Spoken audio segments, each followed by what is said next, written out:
Ng Center Mall and ayun nga, init, bigla minit. Walang araw pero mainit yung singaw. So punta tayo ng Session Road ngayon.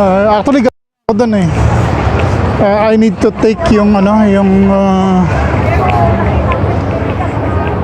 yung tripod ko, kaya pumunta muna ako ng Center Mall. Yan. So Session Road is closed for today's event. Banking yung sombrero. So pupunta tayo doon. First vlog for the day. Naging chararat tayo pag hindi nakaayos. Okay na. Ito yung outfit ko this Sunday. Pero syempre meron tayong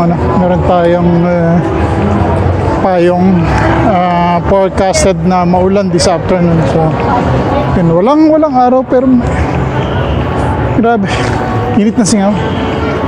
And so we're approaching Session. Nasa Malcolm Square tayo. Yan, that's the overpass papunta sa Palengke. And ayun nga, yung pa ako medyo masakit kanina, but I immediately take yung pain reliever. So ngayon walang sakit siya.